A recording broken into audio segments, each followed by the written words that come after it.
the third eye is sort of the inception point of the soul.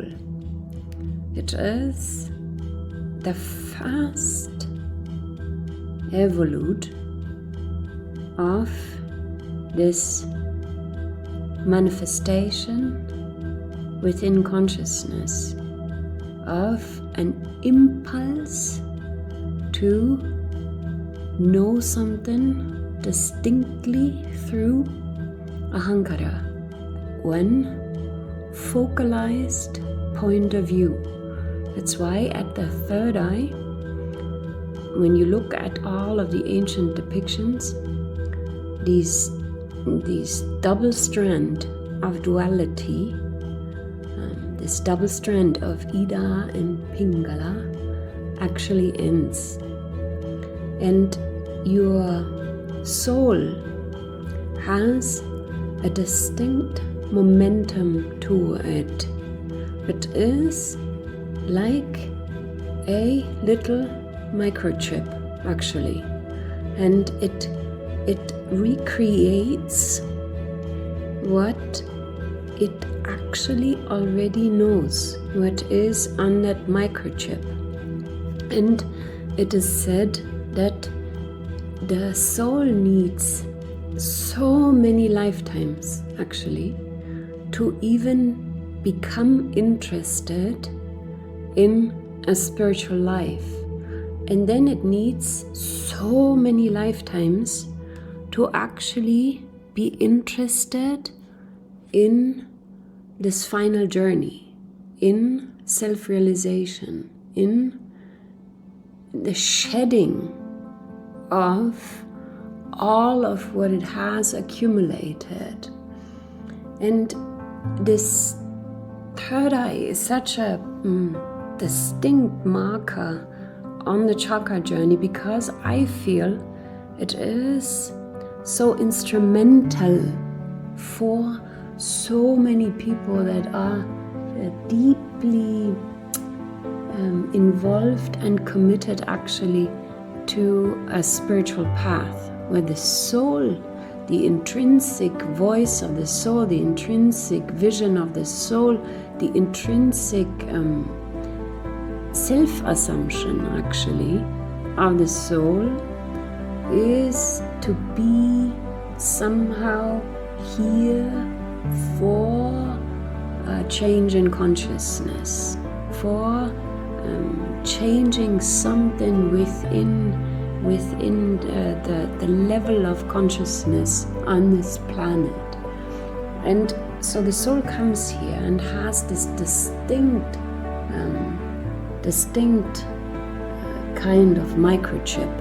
And you will see that all these people, whatever they are actually exhibiting, whatever they are doing in this lifetime, is actually a continuation or a reflection of what they have done before. And similarly, the same obstacles that have been there probably before already, because it is like this samsara, this continuing wheel, same kind of obstacles to deeper realization or to self-realization will show up in this life. It is then the same. And for on this marker specifically, it is about two things. And the third eye is known for this primary obstacle actually of two things that are actually for really advanced spiritual people. And the first is knowledge and teaching. It is that the soul comes here with an intrinsic microchip to be a teacher. It is for these people that actually get handed teachings, and I mean teachings of the self, spiritual teachings, high-end teachings, from a very early age on. It is somehow you were always able throughout this life, no matter what else happens in your life, but somehow you receive teachings. You receive teachings. It is this intrinsic level of the soul to be a teacher. And this also needs to be let go. All this conceptual knowledge, all these kind of roles that you have had, or that you cling to, that your identity is so strongly enmeshed with. And then the other part, that the third eye was talking about, is the wish for spiritual experiences. And if someone is highly psychic, or if someone has a very fluid kind of structure already, what they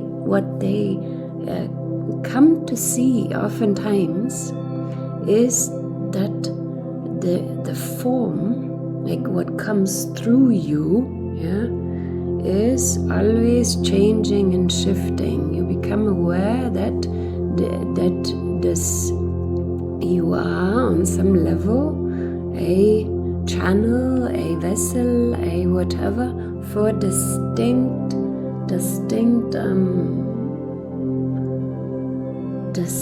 consciousness to talk through you.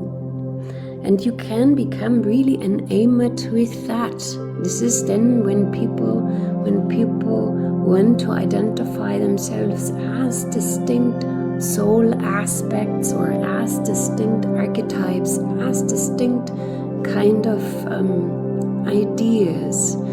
And even the gods we have, even these ideas of the gods, or of a Christed vision, or as a thing, is still an archetype. And you have to understand that to overcome this final release, actually, to realize the self, you have to distinguish between anything and everything that appears, and that means all meanings, all descriptions, everything that's a form. You have to find yourself, not just conceptually, but as you have to know yourself as nothing, as this purity of nothingness that is completely beyond any meaning, because the meaning only comes from the mind. There is no meaning beyond your individual mind. That's why the element of this chakra is ahankara, the individual mind, the like, who gives meaning to your life, who says what is this or that. It is always your own imagination that actually shapes and comes up with meaning all the time. And when you want to actually go beyond the mind, you have to discard all these meanings, or better said, you don't actually have to discard them, you have to see them for what they are, a form given by the mind.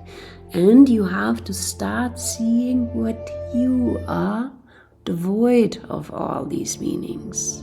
This purity of awareness, purity of consciousness, simply aware of meanings. This is always prior. This is always not limited. This is always undefined.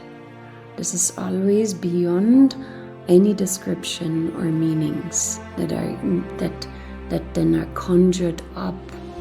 So to come to the purity, to go beyond the duality, is to discard all these meanings, to really know yourself as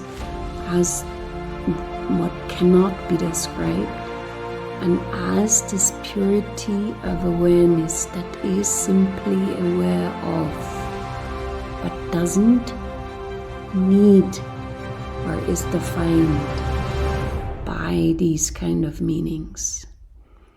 And so that's one of the main obstacles, but also one of the main hurdles that people will have to face within their own spirituality. Am I ready to release my last meanings? And can I see my soul? What? And as you're listening to this, there is some form of inner knowing, inner path, inner previous exploration of this ultimate path of self-realization. Otherwise, you wouldn't be listening to me. You would be listening to someone else. And so you can ask yourself the kind of obstacles you're facing within your own soul's construct. They have probably been there before. And what is it that is so dear to me? What is it so dear to me that I have given meaning to? And can I come to this clarity of vision that I am undescribable, infinite, unknown to the human mind?